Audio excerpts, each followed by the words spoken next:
छुपई में प्यार बाकी खुशियाँ के पता चल जाते रे। आपको बोल रहे हैं कि चुप के चोरी मिले है मिला में तमाजा तेरे। और एक और गीत कि तोरे नम के टैटू अरे जानू रे हाथा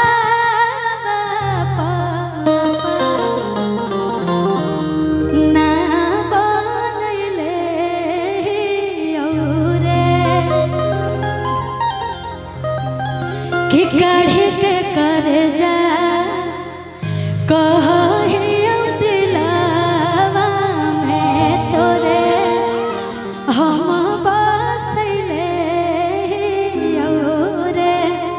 लेकिन कि तू लाख छुपई में प्यार बाकी तू लाख छुपई में प्यार बाकी दुनिया के पता चल जाए तेरे।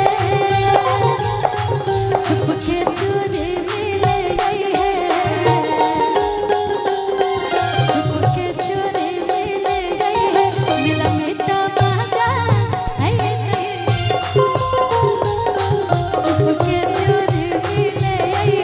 मिला में तमाजा आई तेरे।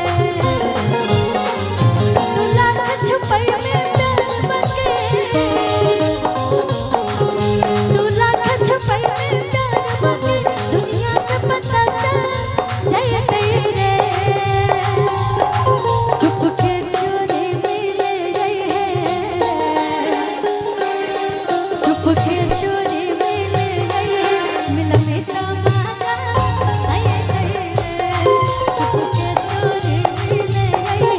मिला में तमाजा आई तेरे।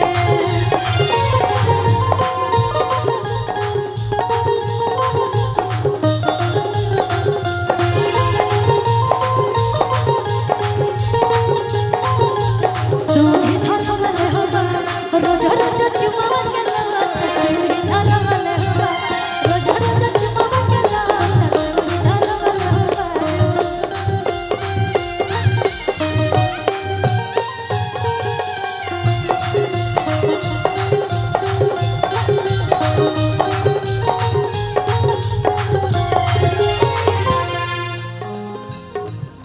अच्छा जितना हमारे भाई लोग बड़े हो पीछे केकर बियाह हो गए बेटे। अच्छा उतने सारे लोग भी किसी का शादी नहीं हुआ सब कुंवारे लोग बैठे यहाँ पे। वो जो टोपी लगाए चाचा जी शादी हो गया है। देखिए इतने लोग में इतने हमारे हमको ईमानदार प्रत्याशी मिले जिनका शादी हो गया है। किसका किसका शादी नहीं हुआ तनी वो लोग हाथ उठाएंगे। अच्छा बताइए अभी पूछे किसका किसका शादी हो गया कोई नहीं उठाया। अब बोले किसका किसका शादी नहीं होता मेरे चाचा जी भी हाथ उठा रहे हैं कि मेरा भी शादी नहीं। के को शादी करने का विचार है अभी चाचा जी आपको? 3 गो है राम क्या बोले। अब आपको शुभकामनाएं दें या फिर मेरे पास तो कोई वर्ड ही नहीं है। कोई बात नहीं आपकी मर्जी है अब क्या करिएगा वो तो चाचा ही बताएंगे आपको कि क्या करना है। कहीं आप कैमरे में कैद हो गए तब तो हो गया कल्याण आपका। कि तू लाख छुपई में प्यार बाकी तू लाख छुपई में प्यार बाकी दुनिया के पता चल जाए तेरे। चुप के चोरी मिले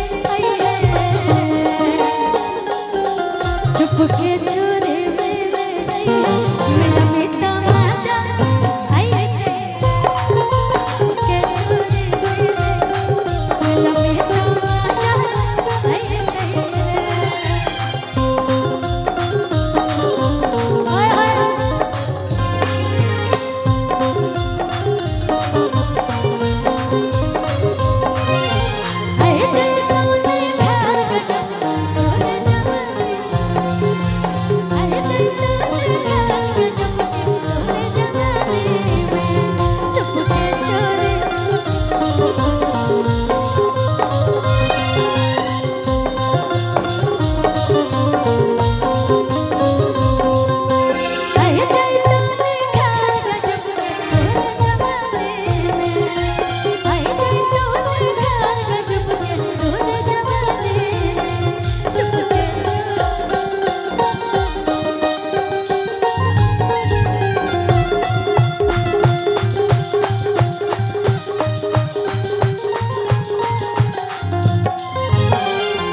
सुना तू हो ही